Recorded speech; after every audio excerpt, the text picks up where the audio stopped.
श्रीमद् भगवद गीता यथारूप अध्याय 14 प्रकृति के 3 गुण the 3 modes of material nature. श्लोक 17 भगवान अर्जुन को बताना चाहते हैं कि सतोगुण, रजोगुण और तमोगुण से आखिर होता क्या है, क्या परिवर्तन आता है हम में। तो सुनते हैं। सत्वा संजायते ज्ञानम रजसो लोभ एव च प्रसाद मोहो तमसो भवतो अज्ञानम एव च। पुनः सुने। सत्वा संजायते ज्ञानम रजसो लोभ एव च प्रमाद मोहो तमसो भवतो अज्ञानम एव च।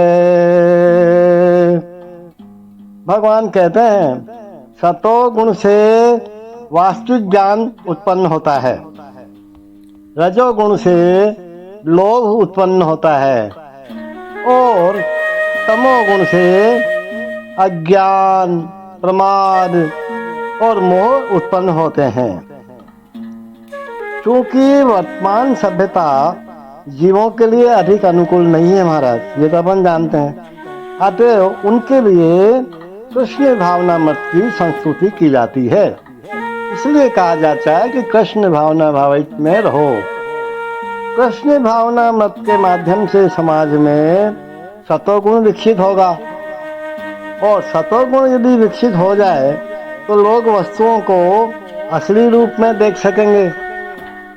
तो तमोगुण में रहने वाले लोग पशु तुल्य होते हैं और वे वस्तुओं को स्पष्ट रूप में नहीं देख पाते। उदाहरण के लिए तमोगुण में रहने के कारण लोग ये नहीं देख पाते कि जिस पशु का वे वध कर रहे हैं, जिस पशु की वो हत्या कर रहे हैं, उसी के द्वारा वे अगले जन्म में मारे जाएंगे। वास्तविक ज्ञान की शिक्षा न मिलने के कारण वे अनुत्तरदायी बन जाते हैं और इस उछक्कलता को रोकने के लिए जनता में सतोगुण उत्पन्न करने वाली शिक्षा देना आवश्यक है। सतोगुण में शिक्षित हो जाने पर वे गंभीर बनेंगे और वस्तुओं को उनके सही रूप में जान सकेंगे। सही रूप में जानने का मतलब भाई, जैसे मेरे अंदर आत्मा और परमात्मा है, वैसे ही जिस पशु का मैं वध कर रहा हूँ उसमें भी आत्मा और परमात्मा है और तभी लोग सुखी तथा संपन्न हो सकेंगे।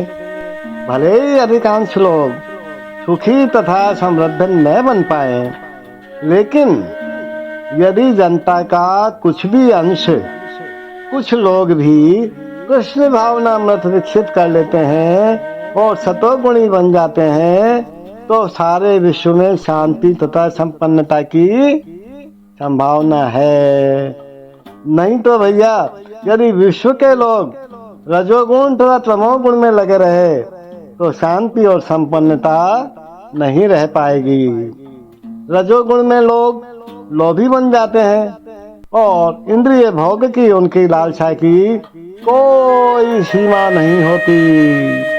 कोई भी देख सकता है कि भले ही किसी के पास प्रचुर धन, इंद्रिय तृप्ति के लिए पर्याप्त साधन हो, लेकिन उसे न तो सुख मिलता है न मन की शांति मिलती है। आप किसी से भी पूछ के देख लो महाराज, जिसके पास बहुत धन है, संपत्ति बहुत ज्यादा है, आप उनसे पूछो आप तो सुखी हो ना, वो बोलेंगे हम सुखी नहीं हैं। ऐसा संभव नहीं है, क्योंकि रजोगुण में स्थित कोई व्यक्ति सुखी हो ही नहीं सकता। और यदि कोई रंच मात्र भी सुख चाहता है तो धन उसकी सहायता नहीं कर सकता। उसे कृष्ण भावना मत के अभ्यास द्वारा अपने आप को सतोगुण में स्थित करना पड़ेगा। जब कोई रजोगुण में रत रहता है तो वह मानसिक रूप से ही अप्रसन्न नहीं रहता, बल्कि उसकी वृत्ति, उसका व्यवसाय भी अत्यंत कष्टकारक होते हैं। उसे अपनी मर्यादा बनाए रखने के लिए अनेक अनेक योजनाएं बनानी पड़ती हैं और वह सब कष्टदायक है। और तमोगुण में तो लोग बिल्कुल पागल ही हो जाते हैं। अपनी परिस्थितियों से ऊब करके मद्य सेवन की शरण ग्रहण करते हैं, मदिरा पान करने लग जाते हैं और इस प्रकार वे अज्ञान के गर्त में अधिक से अधिक गिरते जाते हैं। जीवन में उनका भविष्य और उनका जीवन अंधकारमय हो जाता है। इसलिए सतोगुण में आने का प्रयास करो और सतोगुण में आने के लिए कृष्ण भावना मत में होना चाहिए। और कृष्ण भावना भावित जो व्यक्ति हैं, जो परम वैष्णव है, जो भक्त है, उनकी संगति करनी चाहिए। From the mode of goodness, real knowledge develops. From the mode of passion, greed develops. And from the mode of ignorance, develop foolishness, madness, and illusion.